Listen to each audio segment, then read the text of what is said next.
ఈరోజు అంబేద్కర్ జయంతి సందర్భంగా ఇక్కడ సమావేశమైన సమతా సైనిక్ దళ్ నాయకులు, సభ్యులు, సమతా ఫౌండేషన్ సభ్యులు అందరికీ కూడా, విద్యార్థులకు అందరికీ కూడా అంబేద్కర్ జయంతి సందర్భంగా శుభాకాంక్షలు తెలియజేసుకుంటున్నాను. ముఖ్యంగా ఈరోజు జయంతి అనగానే అంబేద్కర్ గారి ఫోటో పెట్టి దండం పెట్టి వెళ్ళిపోవడం కాదు. అంబేద్కర్ జయంతిని ఒక స్ఫూర్తి దినంగా మనం పాటించాలి. అంటే స్ఫూర్తి అంటే వారు అనేక రకాలుగా విద్యార్థి లోకానికి, యువతకు అందరికీ కూడా స్ఫూర్తి ప్రదాతగా నిలిచాడు.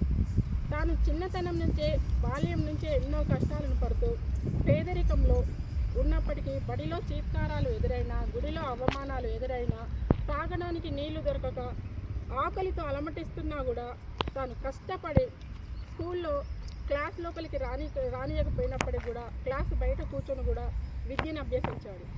అలాంటి విషయాలు ఈరోజు ప్రతి విద్యార్థి నేర్చుకోవాలి. ఈరోజు చదువుకుంటున్న విద్యార్థులకు సకల సౌకర్యాలు అందిస్తున్నప్పటికీ చదువుకోవడం లేదు. అందుకే అంబేద్కర్ చరిత్రని కనుక వారికి వివరించినట్లయితే, ఒక డాక్యుమెంటరీ చిత్రంగా కనుక రూపొందించి ప్రతి విద్యార్థికి చేరే విధంగా చూపించినట్లయితే కొంతవరకైనా విద్యార్థుల్లో మార్పు తీసుకొచ్చే అవకాశం ఉంటుంది. అంబేద్కర్ జయంతి నాడు అన్ని రంగాలకు సెలవులు ఇచ్చిన విద్యార్థులకు మాత్రం సెలవు ఇవ్వకుండా వారికి పాఠశాల ఉంచినట్లయితే, వాళ్ళు పాఠశాలలో ఉంటే వారికి రకరకాల కార్యక్రమాలు చేపట్టడం వల్ల అంబేద్కర్ గారి గురించి వాళ్ళు తెలుసుకోవడం జరుగుతుంది.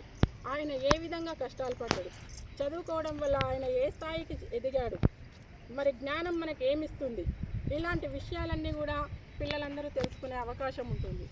వ్యాసరచన పోటీలు, వక్తృత్వ పోటీలు, చిత్రలేఖన పోటీలు నిర్వహించడం వలన విద్యార్థుల్లో జ్ఞానం అనేది పెరుగుతుంది.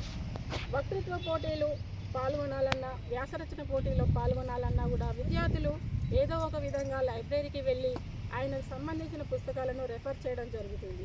దానివల్ల వారిలో ఎంతో కొంత విజ్ఞానం అనేది సముపార్జించడం జరుగుతుంది. కాబట్టి ఇకనైనా ప్రభుత్వాలు అంబేద్కర్ జయంతి నాడు పాఠశాలలు వర్కింగ్ డేగా ఉంచాలనేసి నేను విన్నవించుకుంటున్నాను.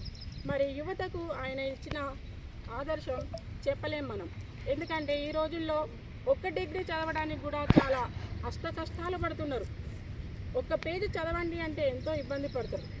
అలాంటిది మన అంబేద్కర్ గారు 18 డిగ్రీలను చదివి ఆయన పేరు చివరన చేర్చుకున్నారు.